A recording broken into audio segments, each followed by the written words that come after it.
네, 조직신학 224페이지를 보시겠습니다. 이 페이지를 새삼 보니까 상당히 많은 부분 진도가 나갔다라는 그런 생각이 듭니다. 자, 224페이지입니다. 인간이 되신 그리스도라는 부분을 기독론, 그리스도에 관한 기독론 중에 인간이 되신 그리스도라는 제목으로 먼저 같이 공부를 하겠습니다. 디모데전서 2장 5절 말씀을 찾겠습니다. 성경 디모데전서 2장 5절입니다.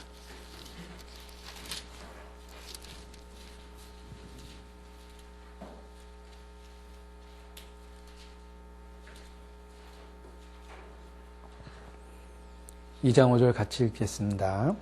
하나님은 한 분이시여 또 하나님과 사람 사이의 중보도 한 분이시니 그 사람이신 그리스도 예수라. 사람이신 그리스도 예수라라는 말은 예수님의 인성을 아주 분명하게 선포하고 있는 말씀입니다. 그리고 또 이 책에 인용된 본문이 있죠. 빌립보서 2장 6절 7절을 인용하고 있는데 그는 근본 하나님의 본체시나 하나님과 동등됨을 취할 것으로 여기지 아니하시고 오히려 자기를 비어 종의 형체를 가져 사람들과 같이 되었고, 그러니까 사람들과 같이 된 그 신성을 갖고 있는 그리스도, 사람들과 같이 되었다는 말씀 속에서 신성을 갖고 계셨던 그가 인성을 갖게 됐다라는 것을 여기 알 수가 있습니다.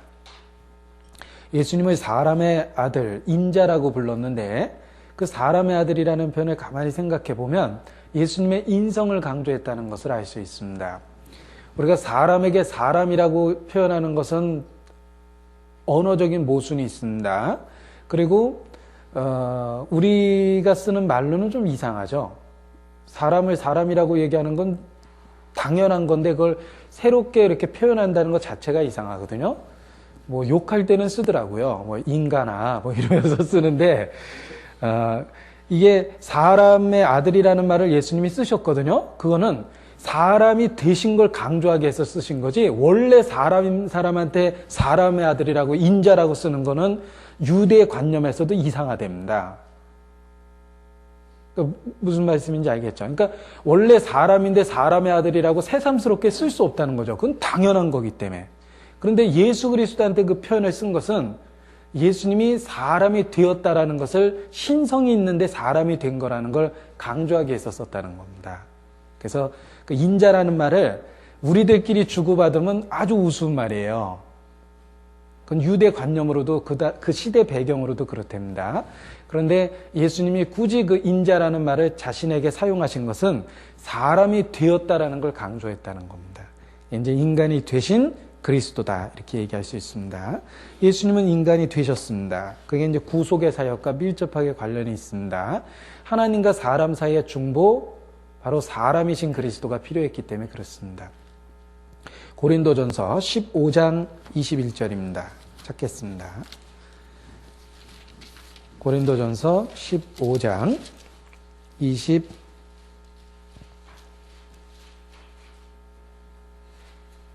21절. 사망이 사람으로 말미암았으니 죽은 자의 부활도 사람으로 말미암는도다. 자, 첫 번째 사람은 아담이죠. 사망을 불러온 아담이고 두 번째 사람은 예수 그리스도입니다. 그러니까 죄도 사람이 가져왔기 때문에 죄에 대한 해결책도 사람에 의해서 해결이 되어야 된다. 따라서 예수님은, 그러니까 그리스도는 사람이 되실 수밖에 없었다. 이런 이제 이야기를 할 수가 있습니다. 224페이지 서론 부분에 예화가 있습니다. 미국의 부통령이었던 토마스 제퍼슨이 볼티모어의 한 화려한 호텔에 투숙하려고 했더니 거절했대요. 왜냐하면 신분을 밝히지 않고 초라한 모습으로 호텔에 나타났기 때문에 그렇습니다. 그래서 호텔 지배인이 저렇게 초라한 사람이 우리 호텔에 머무르면 호텔 명성에 지장을 받을까봐 투숙을 거절했는데 알고 보니까 그 나라 부통령이었습니다.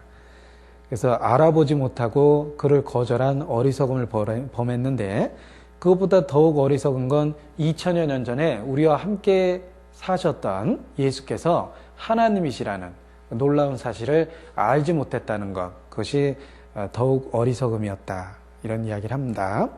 그래서 225페이지 첫 번째 패러그래프의 마지막 부분에 보면 이 세상의 공생의 사역 중에도 여전히 그는 진정으로 하나님이셨다. 그는 자진하여 당신의 권리를 제쳐두고 사람이 되셨던 것이다. 하나님이셨는데 사람이 되셔서 생애를 보내신 분, 바로 인간이 되신 그리스도입니다. 자, 자신을 비우신 그리스도라는 큰 글자를 보겠습니다. 거기 용어 정의가 되어 있는데 빌립보서 2장에 보면 오히려 자기를 비어라고 되어 있는데 이 자기를 비었다라는 말의 비어가 케노시스입니다. 그런데 그 헬라어 케노시스를 어떻게 용어 정의를 하느냐에 따라서 그리스도에 대한 그 이해가 서로 견해적인 차이를 보이게 됩니다. 그래서 이 케노시스라는 말을 어떻게 정의할 것인가가 참 중요한데, 그 비웠다라는 게 뭘 비운 거냐? 그리고 비웠다면 그 비워진 부분을 그냥 두셨냐, 다른 부분을 채우셨냐? 이런 이제 용어 정의에 있어서의 어려움을 겪게 되는데, 그 자기를 비웠다라는 말을 킹제임스 버전에는 거기 영어로 소개가 되어 있습니다. Made himself of no reputation. 자신에게 아무런 명성도 없게 했다, 이렇게 번역을 하기도 하고요. 그 다음에 New American Standard 버전에서는 He emptied himself. 그는 그 자신을 비웠다, 이렇게 번역하기도 합니다. 그리고 이제 성경학자는 그가 자기가 지닌 신비의 표식들을 떼어버렸다라고 이렇게 서술적으로 주석을 달아서 설명해 보기도 합니다. 아무튼 이 케노시스라는 말을 설명한다는 게 상당히 어렵기 때문에 이러한 그 다양한 번역본이 등장하고 있다고 생각합니다. NIV 보니까 made himself nothing 이렇게 번역했더라고요. 아무것도 아닌 것처럼 그렇게 만드셨다, 이런 의미로 번역하기도 했습니다. 도대체 케노시스라는 게 어떤 의미로 사용된 것일까? 225페이지의 밑에서 두 번째 줄입니다. 이에 대한 대답은 세 가지에 중복되는 어떤 설명으로 나타난다. 그래서 아주 보편적으로 받아들일 수 있는 세 가지, 케노시스라는 말을 정의해 봅니다. 자기를 비웠다라는 개념 세 가지입니다. 제가 읽겠습니다. 그리스도께서는 자신을 비우시되 자신의 영광을 감추시고 한 인간이 됨으로써 갖게 되는 제한을 받아들이시고 스스로 자신의 상대적 속성들의 독립적인 사용을 포기하심으로써 그렇게 하셨다는 것이다. 이 세 가지는 그 케노시스라는 말에 대한 일반적으로 받아들일 수 있는 설명들입니다. 그래서 하나하나 살펴보는 게 필요한데, 그 전에 이제 그 말을 설명하기 전에 예수께서 사역 기간 중에 여전히 하나님이셨다라는 부분을 강조하고 있습니다. 그래서 226페이지 인간이 예수께서는 여전히 하나님이셨다라는 굵은 글자가 있습니다. 그걸 조금 구체적으로 설명해 보면 인간이 되었으면서도 여전히 예수님은 하나님으로서의 속성을 갖고 있었다는 겁니다. 그래서 예수께서는 여전히라는 말은 그 육체를 갖고 있는 생애 가운데서도 여전히 하나님으로서의 품성을 가지고 있었고, 그 하나님의 품성으로에는 아무런 변화가 없었다는 겁니다. 뭐 신실하시고 의로우시고 이런 그 품성의 변화가 없었다는 거죠. 그런데 이제 잘못된 그 견해들 몇 가지를 거기 제시하고 있는데요. 그 잘못된 견해를 제가 차례대로 세 가지인데 차례대로 읽어보겠습니다. 예수께서는 여전히 하나님이셨다라는 굵은 글자 다음에 설명됩니다. 어떤 사람들은 예수께서 땅에 계실 동안 하나님이 아니셨다고 주장한다. 케노시스에 대해 설명하면서 그들은 예수께서 자신의 속성들을 포기하셨다고 말한다. 하지만 그런 주장에 의하면 예수께서는 하나님이 아니신 것이 되고 만다. 그런 문제가 있다는 거죠. 그리고 두 번째는 다른 어떤 사람들은, 이게 이제 두 번째 견해죠. 그가 속성들의 외적 표현에 관하여 자신을 비우심으로써 경배를 받으실 권리를 포기하셨다고 주장한다.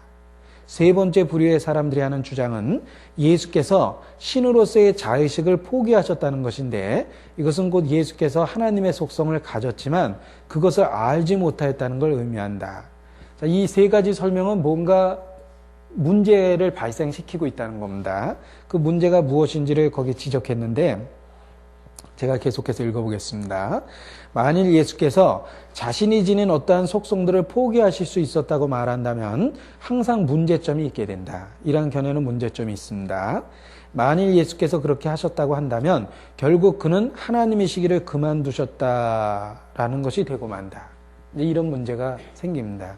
그래서 그럼 올바른 견해가 무엇이냐? 그 다음 패러그래프부터 설명이 됩니다. 요한복음의 주요한 주제들 가운데 하나는 그리스도의 신성을 나타내는 것이었다. 오직 이것을 기록함은 너희로 예수께서 하나님의 아들 그리스도이심을 믿게 하려 하며 또 너희로 믿고 그 이름을 힘입어 생명을 얻게 하려 함이니라. 하나님의 아들이라는 요한의 표현은 신성을 말하고 있다. 예수께서는 하나님의 독생자이셨으며 이것은 그가 땅에 있는 동안에도 아버지의 본성과 특징들을 가지고 계셨음을 의미한다. 나를 본 자는 아버지를 보았다. 독생하신 하나님이 하나님을 본 사람이 없으되 나타내셨느니라. 그는 하나님의 속성이 예수님을 통해 나타나고 있다는 거거든요. 그러니까 예수님은 땅에 계셨지만 여전히 하나님이셨다는 겁니다. 그래서 독생자라는 표현을 사용했고 아버지의 본성과 특징을 그대로 갖고 계셨음을 나타내는 표현이다. 226페이지 마지막 제줄입니다. 따라서 케너시스는 그리스도의 편에서 자신을 비우신 것이지 자신을 소멸시킨 것은 아니다. 이제 이런 말로 설명을 해보고 있습니다. 자, 그리고 이제 케너시스와 관련된 세 가지가 이제 하나하나 설명이 되어 있습니다. 227페이지 자신을 비우신 것, 그것이 무엇을 가리키느냐? 세 가지가 있었습니다. 첫 번째, 자신의 영광을 가리우셨다는 걸 나타낸다. 모세가 시내산에서 나타난 하나님을 보고 굉장한 공포를 느꼈습니다. 또 모세가 40일 동안 하나님과 시내산에 함께 머물렀을 때 얼굴에 빛이 났죠. 또 요한이 반모섬에서 예수 그리스도의 이상을 보았을 때 죽은 자처럼 그 충격을 받게 됩니다. 바울이 다메섹 도상에서 예수님을 만났을 땐 눈이 멀어버렸습니다. 밝은 빛 속에서. 이사야가 하나님의 그 임재를 느꼈을 때는 어떻게 됐습니까? 화로다, 나로 죽게 되었도다라고 외쳤습니다. 무슨 뜻이냐면 예수님이 자신의 영광을 그대로 갖고 나타났다면 우리도 반모섬에서 예수 그리스도의 이상을 보고 죽은 자 같이 되는 요한처럼 되었을 거라는 겁니다. 그런데 그걸 가리셨기 때문에 사람들이 그 앞에 설 수 있었고 자유롭게 대화를 할 수 있었다는 겁니다. 따라서 예수님은 자신의 영광을 사람들에게 가리셨다는 겁니다. 그게 이제 비었다는 그런 뜻이죠.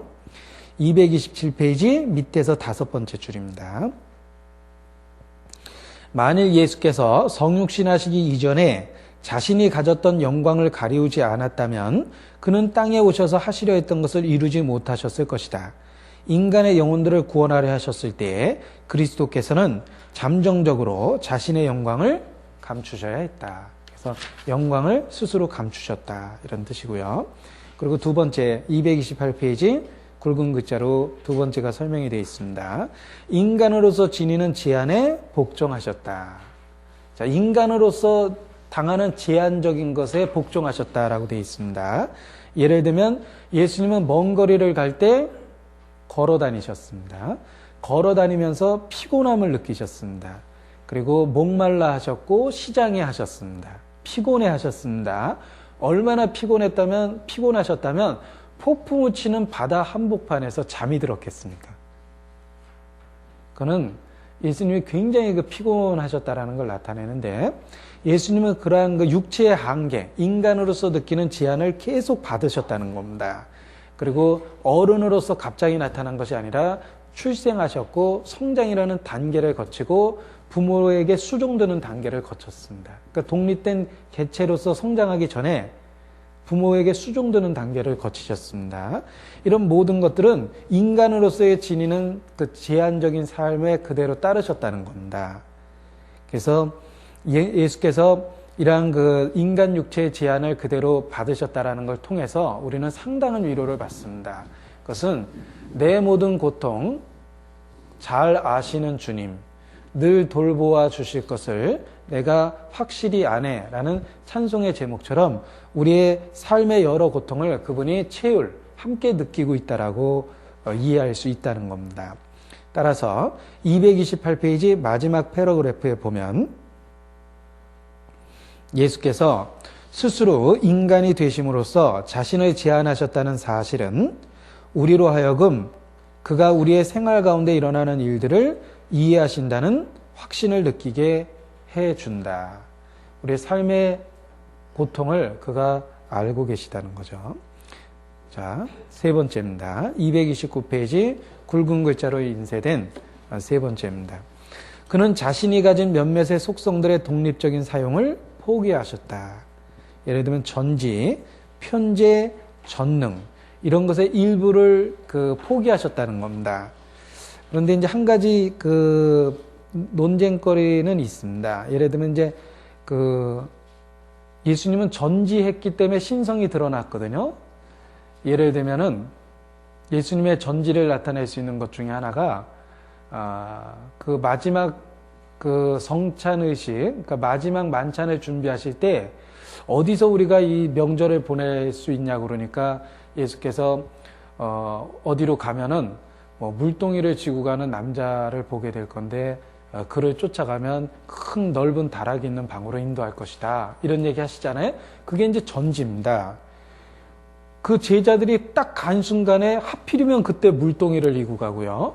물동이는 대개 여자가 이고 가는데 물동이를 이고 가는 남자가 있고 게다가 그 물동이를 이고 가는 사람 집에 큰 다락이 있고 그걸 부탁을 하면 들어줄 거라는 걸 아셨다는 거예요. 그런 게 이제 전지입니다. 또는 나귀 새끼 타실 때도 마찬가지입니다. 나귀 새끼 메우는 걸 볼 텐데 그걸 풀러서 가져와라. 근데 혹 누가 물어보거든 주께서 쓰시겠다고 하라 라는 것도 전지입니다. 거기에 나귀가 있었다는 걸 아셨죠? 더욱 놀라운 건 주께서 쓰시겠다고 할 때 안 된다고 얘기 안 할 걸 아셨어요. 기꺼이 줄 아셨습니다. 그러니까 그런 것들이 이제 전지인데 예수님은 이 세상에 계셨을 때 전지하셨죠. 그런데 이제 부분적으로 그걸 제한하셨다라는 것은 예를 들면은 자신의 재림에 대해서 아들도 알지 못한다라는 표현을 쓰셨잖아요. 근데 그 표현 때문에 이런 말이 들어가 있는 것 같아요. 근데 아들도 알지 못한다라는 표현은 실제로는 여러 가지 다른 해석 방법이 있습니다. 근데 아무튼 예수 그리스도께서 하나님으로서의 능력을 부분적으로 제한시켰다라는 부분은 우리가 이해할 수 있는 것들이라고 생각합니다. 그리고 어떤 사역을 행하실 때 자신의 능력을 힘입어 스스로 하신 것도 있지만 성령을 힘입어 능력을 행하셨다라든지 또는 아버지를 통해서 일을 한다라든지 그런 표현을 많이 쓰셨습니다. 그래서 아들은 스스로 아무것도 할 수 없나니라는 말씀을 쓰셨습니다. 스스로 아무것도 할 수 없고 아버지께서 행하시는 그것을 아들도 그와 같이 행한다라는 말씀 속에서 자신의 삶을 스스로 제한시켰다라는 걸 알 수 있습니다. 이런 것들이 이제 인간이 되셨다, 비우셨다라는 말의 또 하나의 의미입니다. 230페이지입니다. 자, 그러면 왜 예수께서 자신을 비우셨는가? 왜 그가 자신을 비우시고 사람이 되셨을까? 자, 이건 아주 좋은 설교 제목입니다.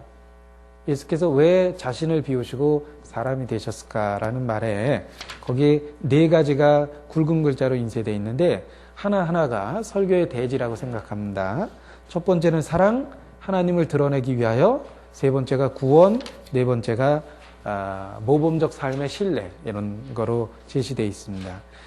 첫 번째는 사랑입니다.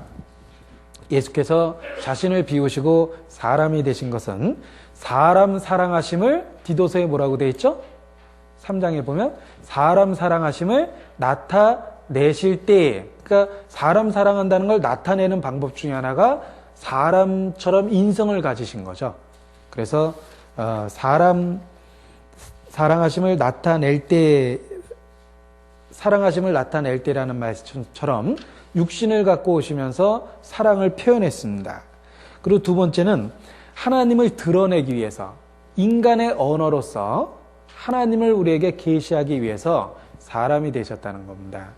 이게 이제 요한복음 1장인데 같이 찾아보겠습니다. 요한복음 1장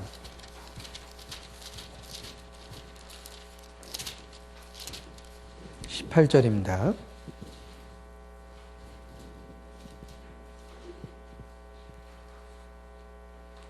함께 읽겠습니다. 본래 하나님을 본 사람이 없으되 아버지의 품속에 있는 독생하신 하나님이 나타내셨느니라.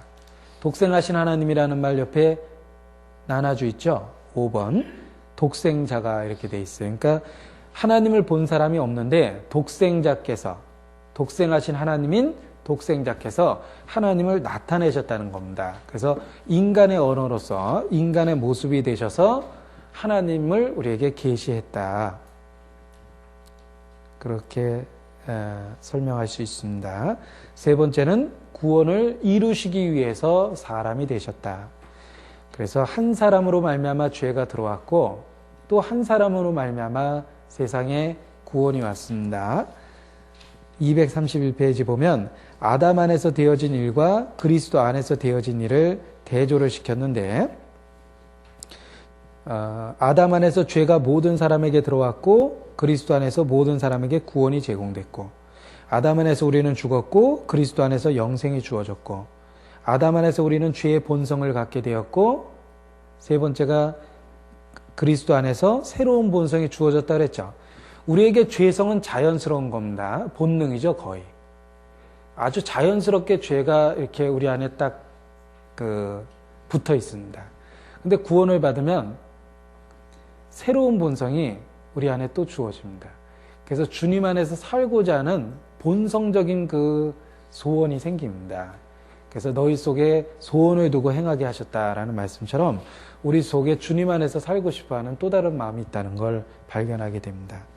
불순종을 순종으로 바꾸시고 죄가 넘친 걸 은혜가 넘치도록 했고 그 다음에 이중의 전이라는 신학적 용어로 설명을 했죠. 처음에는 죄가 전가됐는데 그 다음에 그리스도 안에서 의가 전가됐습니다. 그러니까 이중의 전이라는 말은 우리의 죄는 예수님께 갔고 예수님의 의는 우리에게 왔다라는 말에서 이중의 전이라는 그 신학적 용어를 설명을 했었습니다. 자, 그리고 232페이지 네 번째 부분은 모범적 신뢰입니다. 어떻게 인간으로서 올바로 살 수 있는가? 하나님 앞에 사람이 어떻게 살아야 되는가 하는 것을 실제적인 신뢰로서 자신의 육체를 갖고 보여주셨다는 겁니다. 그래서 너희로 본을 삼았다라는 말씀처럼 예수 그리스도는 우리의 삶의 모범이 됐다. 이렇게 이야기할 수 있습니다. 자, 결론 부분에 C.T. 스터드라는 사람의 간증이 있습니다. 무신론자였던 부자 스터드가 그리스도의 삶에 대해서 연구할 때 놀라운 변화를 겪었습니다. 왜? 그가 하나님이셨다는 사실을 알고 변화를 겪은 겁니다. 예수 그리스도께서 하나님이신데도 나를 위해 죽으셨다면 그 어떤 희생도 내가 그를 위해 드리기에는 너무 크지 않다. 이런 그 간증 속에서 일생을 주님을 위해서 헌신을 했던 겁니다. 자, 예전에 사용됐던 예화지만 이런 경우에 딱 맞다고 생각하기 때문에 다시 한번 인용해 보겠습니다. 만약에 우리나라 최고의 재벌 누가 있을까요? 이름을 제가 잘 모르겠어요. 저는 이병철 씨밖에 모르겠는데 이병철 씨가 죽어가지고 이범희? 이건희? 예. 아, 그래요. 그러면 이제 예화를 바꿔야겠네. 만약 이건희 씨가 저한테 내 전 재산을 다 내놓고 그 이건희 씨도 전 재산을 다 내놔가지고 동업하자 그러면 얼마든지 하죠. 내 전 재산은 다 내놔봤자 얼마 되지도 않거든요. 근데 그분이 자기의 전 재산을 다 내놔서 우리 같이 동업하자 그러면 안 할 사람 없을 겁니다. 하나님은 자기를 완전히 비우셨고 나도 역시 그분을 위해서 완전히 내 삶을 드리는 게 절대로 손해나거나 내게 불행해지지 않는 거라는 거죠. 그분이 정말 하나님으로서 자기를 비우셨다면 내 생애 전부를 비워도 못 갚는다라는 거죠. 그래서 우리 생애를 하나님께 완전히 드린다는 건 가능하다. 왜? 그분이 하나님이셨는데 그가 먼저 우리에게 자신을 비워주셨다는 겁니다. 그러니까 얼마든지 그렇게 할 수 있다는 겁니다. 자, 정리해 보겠습니다. 인간이 되신 그리스도라는 부분에서 예수께서 성육신하면서 생긴 변화가 있습니다. 첫 번째는 하늘에서 땅으로 오셨습니다. 부유한 자가 가난하게 되었습니다. 영광스러운 부분이 무명인이 되었습니다. 하나님과 동등되신데 종의 형체를 가졌습니다. 그리고 하나님의 형상이었는데 인간의 모습이 되었습니다. 이게 이제 성육신이에요. 그가 부유한 자나 너희를 위하여 가난하게 되었다. 나는 위로부터 왔고 너희는 땅으로부터 났다. 또 그가 영광스러운 분인데 무명한 자가 됐습니다. 하나님과 동등한데 종의 형체를 가졌습니다. 하나님의 형상인데 사람의 형상이 됐습니다. 이것이 이제 인간이 되신 그리스도입니다. 그래서 이제 성육신 이렇게 용어적인 정의를 해봅니다. 자, 그런데 이 성육신에 따른 변화가 위에서부터 아래로 왔고 하나님 형상인데 사람의 형상이 됐고 그 하나님과 동등된데 종의 형체를 가졌고 이런 여러 가지 변화를 초래했습니다. 그런데 이러한 그 변화는 일시적이라는 걸 알 수가 있어요. 그러니까 공생애 자체가 이 세상에 일시적이었고 그 다음에 부유한 자인데 가난한 자가 됐는데 그리스도는 계속 가난한 게 아니죠? 다시 부유한 자가 되셨습니다. 그리고 무명하게 이 세상에 계셨는데 정말 영광스러운 분이 되셨습니다. 종의 형체를 가졌었는데 이제 다시 하나님의 형상으로 회복이 되어 있습니다. 그러니까 그 인간이 되신 그리스도는 이 세상에 오셔서 그 일시적인 낮음, 일시적인 연약함 그런 것을 취했다라는 걸 알 수 있고요. 그로 인해서 다시 영광스럽게 됐다라는 걸 알 수가 있습니다. 그래서 고난 후에 영광스럽게 되신 그리스도죠. 그 고난이 지속적인 게 아니라는 겁니다. 그럼 우리에게 주신 약속도 마찬가지입니다. 우리에게도 그리스도인으로서 겪게 되는 고난이 있는데 문제는 그게 지속적이거나 영원한 것이 아니죠. 일시적이고 잠시 후에 영원한 것으로 다 바뀐다라는 겁니다. 그래서 그리스도가 자신을 비웠던 것이 그 역사 속에서 한 일부분의 사역이었던 것처럼 우리의 삶의 고난도 지금 일부분의 고난이고 잠시 후에는 다 영광스러운 것으로 바뀔 것이다. 이렇게 교훈을 얻을 수가 있습니다. 자, 234페이지 그리스도의 완전하심이라는 부분을 보겠습니다.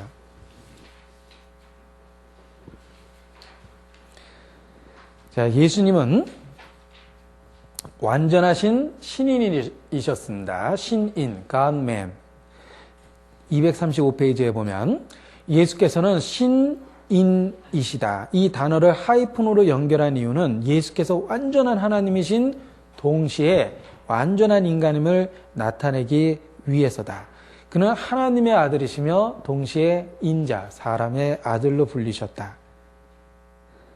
이제 그러한 것을 성육신이라고 표현하는데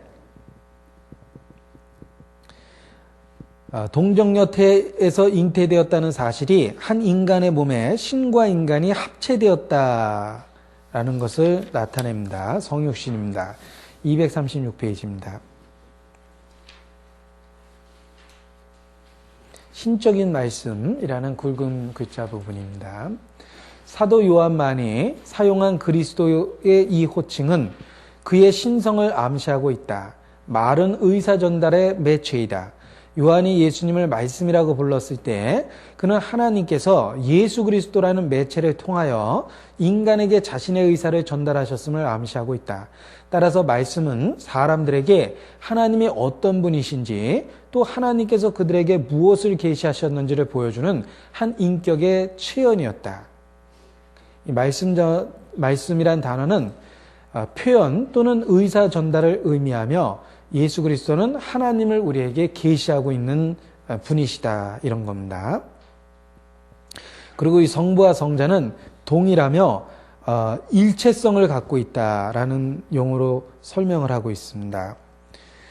237페이지 제일 마지막 패러그래프 보면 말씀에 관해 마지막으로 살펴볼 중요한 내용은 다음 구절에 잘 나타날 것이다. 말씀이 육신이 되어, 이게 이제 인성을 가진 시점이죠. 그래서 was made라는 동사의 시제는 시간의 한 시점에서 이루어진 행동을 나타낸다. 우리 가운데 거하심에에서 거하심에라는 dwell라는 단어는 거주하다. to tabernacle이라고 되어 있는데 tabernacle이라는 말이 성막이라는 말로 쓰이죠. 그러니까 그 옛날 구약 시대에 우리와 함께 거하기 위해서 준비됐던 성막이 바로 예수 그리스도 자신을 예표하고 있었다는 겁니다. 그래서 우리와 함께 거하시는 성막에 비유되고 있다. 자, 왜 예수께서 인간이 되셔서 인간으로서의 한계를 견디셨을까? 그 이유는 한마디로 우리를 이해하고 우리를 돕기 위해서였다. 그것이 이제 인간의 육체를 입으신 예수라는 부분에 설명이 되어 있습니다. 우리와 한결같이 시험을 받으셨다. 그것은 인간이 되셔서 인간을 이해하고 돕기 위해서 그렇게 하셨다라는 겁니다. 그리고 이제 240페이지 중요한 게 있습니다. 본성의 연합이라는 말인데 이 연합은 신성과 인성은 결합되어 있으므로 나눠서는 안 된다라는 거예요. 이 두 본질을 분리하거나 이 분리하는 것은 잘못된 거라는 겁니다. 예수님은 신성과 인성을 다 갖고 있었다라는 겁니다. 그래서 여러 그 교회 역사 속에서도 그 부분이 논쟁이 되다가 아주 분명하게 정의를 했습니다. 그리스도의 본성을 분리하는 것은 잘못된 가르침이다. 그는 항상 신성과 인성이 결합되어 있다. 그래서 그는 God-man이었다. 하나님이면서 사람이셨다. 이런 이제 그 합의된 그 내용이 정리가 되어 있습니다. 교회의 역사 속에서 용어 정의가 된 거죠. 그래서 예수 그리스도의 신성과 인성은 분리될 수 없으며 합의돼 이렇게 그 연합돼 있다라는 그 정의를 합니다. 그래서 가장 많이 쓰이는 예화가요, 그 쇠와 불의 예화입니다. 쇠를 불로 달구면은 불쇠죠. 구별될 수 없는 그 연합을 이루고 있다는 겁니다. 그래서 240페이지 밑에서 세 번째 줄 보면 두 개의 본성 또는 실체가 한 인격적인 실체를 형성하고 있다. 칼게돈 회의와 후대 교부들이 채택한 공통적인 예화는 인간의 영혼과 육체의 연합 및 열과 철의 결합처럼 둘 중 어느 하나가 없으면 그 고유성을 잃게 되는 것과 같은 이치라는 것이다. 사람이 영혼과 육체가 결합되어 있는 것처럼 또 철과 열이 결합되어 있는 것처럼 어느 하나가 없어지면 고유성을 잃게 되는 그러한 상태, 그러니까 완전한 연합되어 있는 상태다. 이런 이제 용어 정의를 합니다. 그래서 그 용어 정의를 거기에 큰 글자 네 가지로 이야기하고 있는데 큰 글자만 읽어보죠. 241페이지부터 큰 글자로 네 가지가 정리되어 있습니다. 그러니까 신성과 인성의 분리될 수 없는 연합이라는 의미를 네 가지로 설명을 하고 있습니다. 한 인격체 내에서 이루어진 두 본성들의 연합. 한 인격체 내에서 두 본성이 연합됐다. 그 다음에 두 본성의 연합은 완전했다. 두 본성들의 연합은 영원한 것이다. 예수는 영원히 계심으로 그랬거든요. 그리고 242페이지에 두 본성으로 이루어진 그의 연합은 계속되었다. 그래서 예수는 영원히 계심으로 그 제사 직분도 갈리지 않는다. 그래서 이러한 그 연합이 이런 네 가지 그 말로서 설명을 하고 있습니다. 그리고 242페이지에 도대체 예수께서 성육신하신 이유가 무엇일까? 그 부분이 이제 설명이 되어 있습니다. 6가지가 설명이 되어 있는데 번호를 붙여보면 이 자체가 아주 좋은 그 하나의 설교가 되고 있다는 걸 느낄 겁니다. 예수께서 왜 사람이 되셨을까? 자, 첫 번째, 하나님의 약속을 확증하시기 위해 하나님의 약속을 견고케 하고 하나님의 약속들을 성취시키기 위해 성육신하셨다는 겁니다. 구약 성경에는 예수 그리스도에 대한 그 예언들이 300개 이상이다. 뭐 320몇 개라고 누가 정리해 놓은 거 책에 자주 등장합니다. 예수님의 초림에 관한 예언이 구약 성경에 320개라고 그러죠. 그런데 이런 300여 개 이상의 예언들이 예수님의 성육신을 통해서 성취되었다는 겁니다. 그리고 두 번째는 예수님이 또한 그 성육신을 통해서 이스라엘에게 부과됐던 율법을 완전히 성취하셨습니다. 그리고 아버지를 드러내셨다. 성육신하심으로 말미암아 인간의 육신을 가지고 하나님의 품성을, 하나님의 계획을, 하나님의 사랑을 드러내시고 나타내셨다. 그리고 또한 사람의 모습을 입었기 때문에 사람을 위한 중보자, 제사장이 될 수 있었다. 사람을 위한 중보자가 될 수 있었다. 그리고 네 번째는 죄를 제거하기 위해서 사람의 모습이 되었다. 그리고 마귀를 멸하시기 위하여 사람의 모습이 되었다. 예수님은 승리하심으로 말미암아 죄와 사단에 대해서 승리하셨습니다. 그리고 본보기를 제공하기 위해서 사람이 되셨다. 이상적인 인간상을 보여주기 위해서 오셨다는 겁니다. 대부분의 자유주의 신학자들은 6번을 강조합니다. 그러니까 속죄라는 것보다는 예수님은 우리에게 삶의 모범이 됐다. 뭐 이런 부분을 강조하는 게 이제 우리 시대의 신학이고 자유주의 신학이고 타락한 목사의 설교입니다. 그러니까 예수님을 삶의 모범으로만 제시하지 속죄라든지 구세주로서의 제시가 약한 거죠. 그래서 한쪽 부분을 치중하고 있다는 걸 알 수가 있습니다. 그러나 우리가 예수 그리스도께서 성육신했다는 걸 이야기할 때는 모범적인 사례를 위해서라고 얘기하는 것보다는 구속사역을 위해서 사람이 됐다. 이렇게 얘기를 해야 됩니다. 245페이지 결론 부분입니다. 성육신은 예수께서 육체 안에 거하셨음을 우리에게 가르쳐주고 있다. 어떤 의미에서 이 원리는 계속되고 있다. 오늘날도 하나님께서는 인간이라는 장막 혹은 성전에 살기를 바라신다. 신성이 인성에 깃들여 있었죠? 오늘날에도 어떤 의미에서는 지속되고 있다고 그랬습니다. 바로 우리 가운데 계시거든요. 옛날에는 예수님이라는 제한된 육체 하나에 신성이 곁들여 있었는데 지금은 교회라는 큰 모임 속에 예수님의 신성이 곁들여 있습니다. 그러니까 우리 시대에도 성육신은 계속되고 있다. 그런 뜻입니다. 따라서 교회의 구성원인 개개인의 그리스도인들도 성육신할 의무가 있습니다. 성육신이 말씀이 육신이 됐다는 게 성육신입니다. 그러면 개개인의 그리스도인들은 말씀이 육신이 되게 해야 됩니다.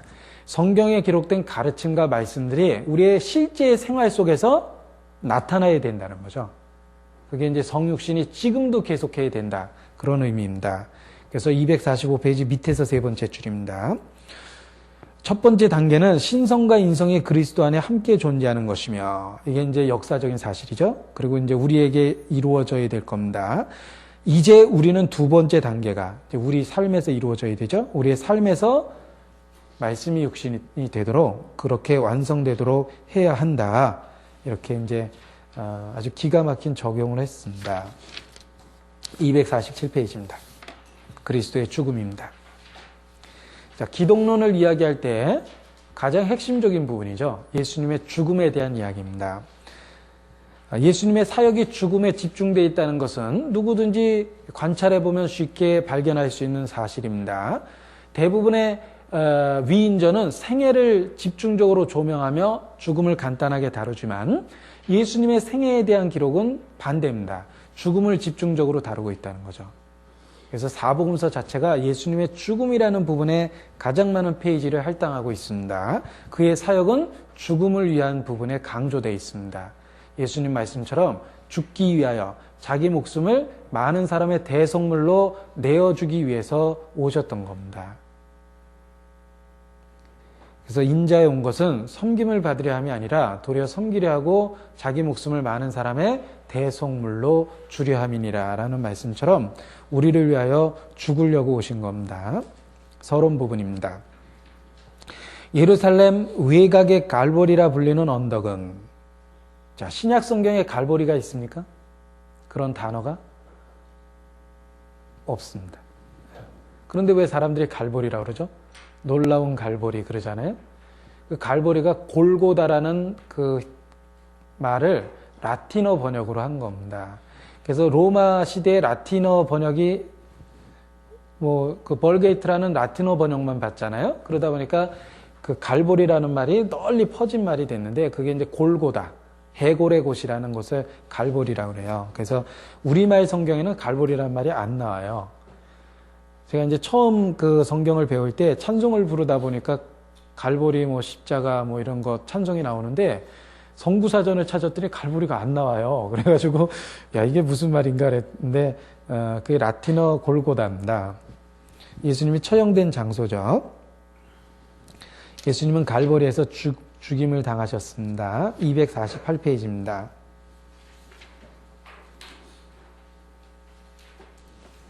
예수님의 죽음은 그 죽음이 지닌 독특성을 갖고 있다. 예수님의 죽음은 평범하지 않는 목적이 있다. 그것은 예수님의 죽음은 영적 축복을 위한 출입구가 되는 것이다. 거대한 고속도로의 교차로처럼 그리스도의 죽음을 통해 여러 가지 교리들이 교차하고 만나기도 한다. 이 죽음을 통해서 믿음의 원리가 세워지고 있다는 겁니다. 그런 설명이 쭉 돼 있는데요. 248페이지 밑에서 5번째 줄입니다.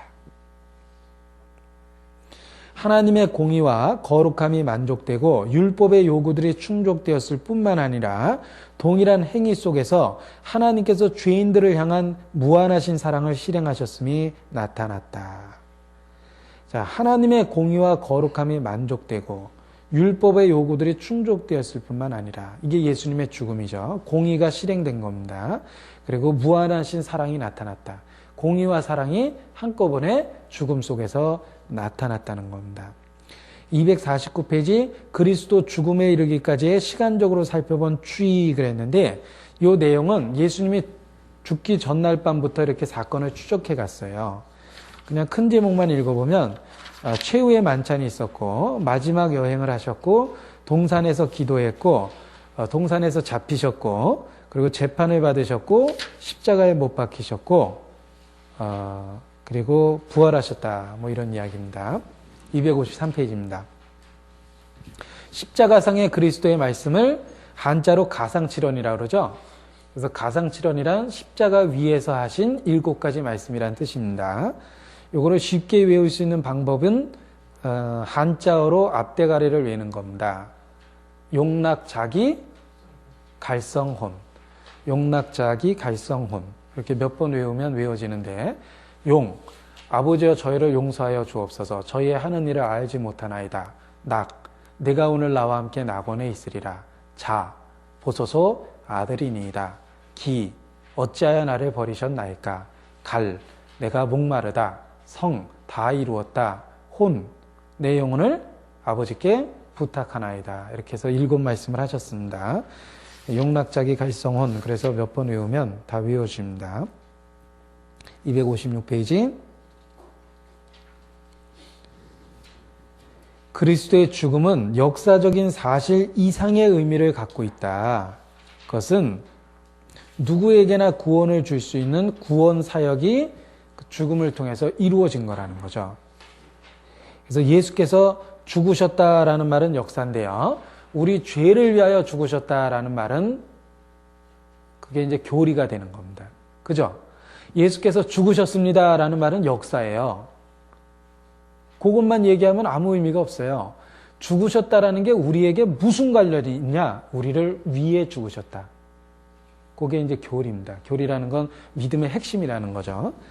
그래서 예수님의 죽음은 그런 우리가 믿고 있는 중요한 교리를 세웠다는 겁니다. 결론 부분을 보겠습니다. 복음의 메시지는 성경대로 그리스도께서 우리 죄를 위하여 죽으시고 장사 지낸 바 되었다가 성경대로 사흘 만에 다시 살아나셨다는 것이다. 우리가 그리스도를 우리의 구세주로 믿을 때에 이 역사의 사실이 신학적으로 우리의 개인적 체험의 일부가 되는 것이다. 그리스도께서 죽었다는 역사가 우리가 믿을 때, 나를 위한 것이라는 걸 믿을 때 비로소 우리에게 신학이 되고, 그러니까 믿음의 핵심이 되고 체험이 되고 된다는 거죠. 그리고 예화가 있는데요. 어떤 사은품을 일정 기간에만 주는 경우가 있는 것처럼 이 영생의 선물은 우리가 살아있는 동안에만 주는 것이다. 그 기간이 지나면 한 번 문이 닫히면 절대로 열리지 않는다. 이 은혜의 복음은 바로 사은품을 주는 기간이 정해진 것처럼 평생에 걸친 제공이며 그 제한된 시간 안에 받지 않으면 이펙티브하지 않다, 유효하지 않다 이렇게 이야기를 하고 있습니다. 자, 그 다음 부분은 속죄론인데 예수님의 죽음 다음에 속죄론이 나오는 게 자연스럽죠? 예. 그 속죄론 부분은 이게 또 내용이 많기 때문에 다음 시간에 이어서 하도록 하겠습니다. 오늘은 여기까지 공부를 하겠습니다.